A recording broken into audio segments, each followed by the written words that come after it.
Morning everyone, কেমন আছো তোমরা সবাই? আশা করছি সবাই খুব ভালো আছো আর আমরাও খুব ভালো আছি। তো আজকে হচ্ছে 19শে জ্যৈষ্ঠ, 3rd জুন। তোমরা সকলেই জানো আজকে হচ্ছে লোকনাথ বাবার তিরোধান দিবস। তো আমি আমার মতো করে একটু বাবাকে ভোগ দেওয়ার চেষ্টা করব, সেটাই তোমাদের সামনে তুলে ধরবো।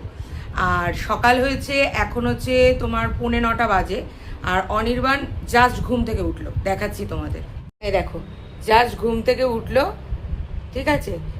এই হচ্ছে অবস্থা, ঠিক আছে? আজকে তো আমাকে একটু হেল্প করতে হবে, হেল্প না করলে কি করে হবে? হ্যাঁ, ওকে বলেছি যে আমি করব, তুইও আমাকে একটু একটু হেল্প করে দিবি। তো বলছি ঠিক আছে, হেল্প করে দেবো। কিন্তু 9:45 বাজে, এখনো ঘুম থেকে ওঠেনি। আর আমার দেখো অলরেডি স্নান টান করা হয়ে গেছে। তো চলো, আর দেরি করলে চলবে না। মানে ইচ্ছা আছে 12টার মধ্যেই দিয়ে দেবো, কারণ আমি শুনেছি মায়ের কাছ থেকে যে আজকের দিনে আর কি 12টার মধ্যেই ঠাকুরকে ভোগ দিয়ে দিতে হয়। তো দেখা যাক কতটা কি করতে পারি, আর যতটুকু ক্যাপচার করতে পারবো পুরোটাই তোমাদের মানে দেখাবো। চলো যাই। সকাল সকাল গোপাল উঠে পড়েছে, গোপালকে জাস্ট এমনি খেতে দিয়ে দিয়েছি সকালের ভোগটা। চলো এবার দেখি অনির্বাণ কি কি বাজার এনেছে। ও কালকে অনেক রাত্রেই এনে রেখেছিল, তো রাত্রেবেলা আমার আর বার করা হয়নি সব কিছু।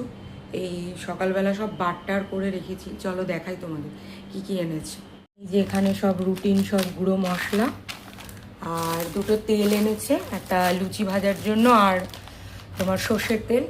এখানে একটু ঘি আছে, এই যে একটু কাজু কিশমিশ, অল্প একটু চাল এনেছে, গোবিন্দভোগ চাল এটা, একটু সুজি, চিনি, আর এটা হচ্ছে তোমার মুগ ডাল আর রক সল্ট, আর এখানে এই যে কাজু কিশমিশ রয়েছে, আর এটা হচ্ছে 5 ফোড়ন এনেছে চাটনিতে দেওয়ার জন্য, আর কিছু গোটা গরম মশলা।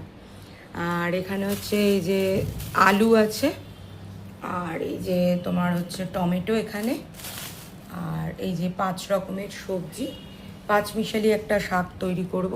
সবজি এখানে 5 রকমের, আর হচ্ছে এই তোমার চাটনির জন্য হচ্ছে আম। চলো এবার দেরি না করে কাজে লেগে পড়া যাক, অনেকটা দেরি হয়ে গেছে অলরেডি। চলো, এখানে দেখো আগে আমি তরকারিগুলোকে কেটে নিচ্ছি, কারণ না তরকারিটা কাটতে অনেকটা টাইম লেগে যাবে। ভাজাও করব, 5 রকমের ভাজা করারও ইচ্ছা আছে, তাই আগে প্রথমে যে মানে তরকারিটা, সেগুলোর জন্য সবজিগুলোকে এক এক করে কেটে নিচ্ছি। 5 মিশালিতে অনেকেই গাজর দেয় না, কিন্তু আমার মনে হলো যে একটু গাজর দিই। আর এখানে একটু কুমড়োটা দেখো একবারে কাটছি, একবারে ভাজার জন্য কুমড়োটা কেটে নিচ্ছি একদিকে, আর বাকি যেটুকু থাকবে সেটুকু এই তরকারির মধ্যে কেটে কেটে দিয়ে দিলাম। আমগুলো ভেবেছিলাম কাঁচা আমই হবে, কিন্তু কাটার সময় দেখলাম যে একটু হলুদ হলুদ হয়ে এসছে। যাই হোক, পরের চাটনিটা ভালোই হয়েছিল এই কাঁচা মিঠে আমের জন্য। চলে এলাম রান্নার এখানে। তো আগে আলু ভাজাটা বসিয়ে দিয়েছি, আর একদিকে দেখো সুজিটাকে একটু ভালো করে ভেজে নিচ্ছি। খুব বেশি ভাজবো না, লাল লাল করে ভাজবো না, সাদাই রাখবো। আর এখানে আলু ভাজাটা অলরেডি কমপ্লিট হয়ে এসছে, আর এই দেখো সবজিগুলোকে কেটে রেখেছি একটা সাইডে। বসিয়ে দিয়েছি বরবটি ভাজা। বরবটিটাকে অল্পই বরবটি কেটেছিলাম, আর আলু ভাজা হয়ে গেছে, এদিকে সুজিটাও আমার হয়ে গেছে, তরকারিগুলো কেটে রেখেছি, বসিয়ে দিলাম তরকারি। এখানে অনির্বাণ ঠাকুরের জায়গাটাকে ক্লিন করে নিয়েছে অলরেডি, দেখো। এবার গোপু সোনাদের একটু ভালো করে স্নান করিয়ে দিচ্ছি, শিব ঠাকুরকে একটু স্নান করিয়ে দিলাম।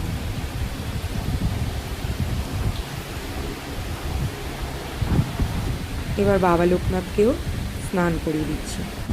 গোপু সোনাদের এই জামাগুলো আমি বহুদিন আগেই কিনে রেখেছিলাম, কিন্তু কোনো অকেশন পড়ছিল না বলে নতুন জামা আর পরাইনি। তো লোকনাথ বাবার তিরোধান দিবস উপলক্ষে এই জামাগুলো একটু ভেঙে পরিয়ে দিলাম। যে কোনো অকেশানেই একটু গোপু সোনাদের নতুন জামা পরতে আমার খুব ভালো লাগে, আর ওদের পরে দেখতেও খুব সুন্দর লাগে, তাই নতুন জামাটা পরিয়ে দিলাম।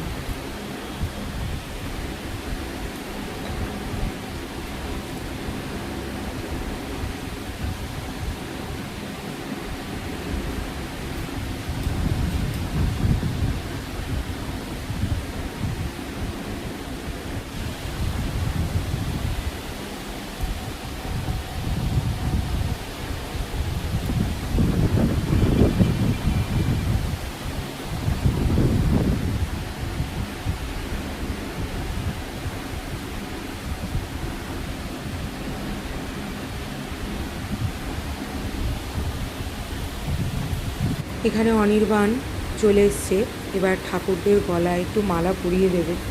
ও ঠাকুরের দিকটা পুরোটাই গুছিয়ে দিয়েছে, কারণ না আমার একার পক্ষে সম্ভব ছিল না। তো প্রথমে আমার বাবার গলায় মালা দিল, আর এবার ওর মার গলাতেও মানে মালাটা দিয়ে দেবে। তারপরে এক এক করে বাকি সব ঠাকুরদের গলায় ও মালাগুলো পরিয়ে দেবে। কারণ কি জানো তো, মানে একা হাতে পুরোটা আমি সামলাতে পারিনি, যেহেতু সময়ের একটা ব্যাপার ছিল। দেখো এখানে ফল মিষ্টিগুলো এক এক করে সাজিয়ে দিচ্ছে। ওই বললো যে আমি ফলটাও কেটে দিতে পারবো আর মিষ্টিটাও আমি সাজিয়ে নিতে পারবো, তো এই কাজগুলো আমি করে নিচ্ছি। তো দেখো মিষ্টিগুলো অলরেডি সাজিয়ে নিয়েছে। আর এবার দেখবে তোমরা, ও মানে বটি দিয়েও খুব একটা কাটতে কমফোর্টেবল নয়, মানে সবজি বলো বা তোমার ফল বলো, কিন্তু এই চাকু দিয়ে ও খুব সুন্দর ভালো করে ফল কেটে নেয়।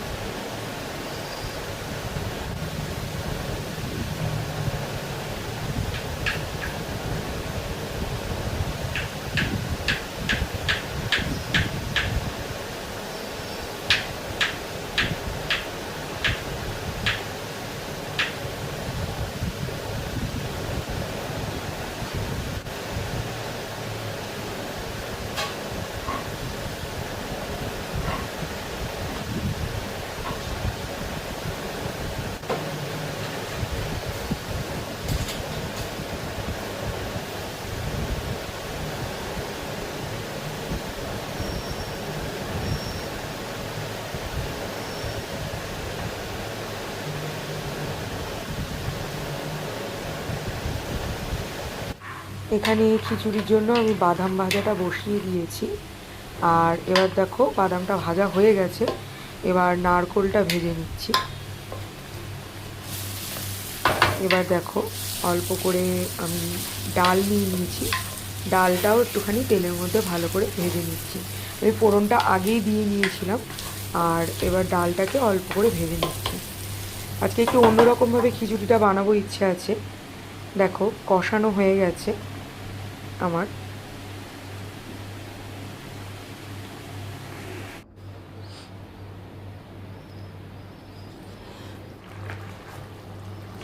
এই দেখো খিচুড়িটা এবার হয়ে এসছে। এভাবে না ভোগের খিচুড়ি আমি আমার দিদাকে রান্না করতে দেখেছিলাম, তো ইচ্ছে হয়েছিল এবার বাবাকে এরকমভাবেই খিচুড়িটা রান্না করে খাওয়াবো। জানি না কেমন হবে, নতুনভাবে একটা খিচুড়ি রান্না করছি। এই দেখো এবার খিচুড়ি রান্নাটা কমপ্লিট হয়ে গেল। দেখো ঠাকুরের সামনে ভোগের রান্নাগুলো আমি রেখেছি। আমি আজকে লুচি করেছি, খিচুড়ি করেছি, পাঁচমিশালির তরকারি, পায়েস, আর 5 রকম ভাজা, আর তোমার এখানে চাটনিও করেছি, আর সুজি করেছি। এটুকুই আজকে করে দিতে পেরেছি। আর ফল মিষ্টি এগুলো তো রয়েছেই, বাবার যে প্রিয় ফল, প্রিয় মিষ্টি, সেগুলো দেওয়ার চেষ্টা করেছি। একটু আমিত্তি দিয়েছি, আর একটুখানি তালশাঁস এনে দিয়েছি, বাবা মিষ্টি খেতে ভালোবাসে, সেটাও দিয়েছি।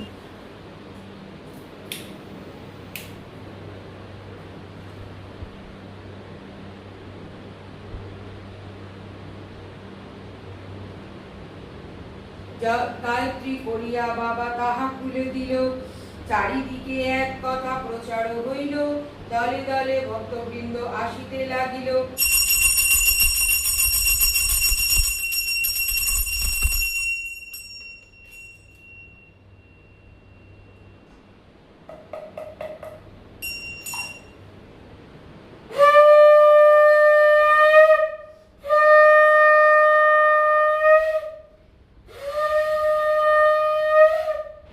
পুজো কমপ্লিট হয়ে গেছে, এবার চলো একটু প্রসাদ খাওয়া যাক। তো আজকের মতো ভিডিওটা এখানেই শেষ করছি। দেখা হবে নতুন একটা ভিডিওতে অন্য কোনো দিন, অন্য কোনো সময়। ততক্ষণ পর্যন্ত সবাই সুস্থ থাকো, ভালো থাকো, আর কিপ স্মাইলিং। বাই।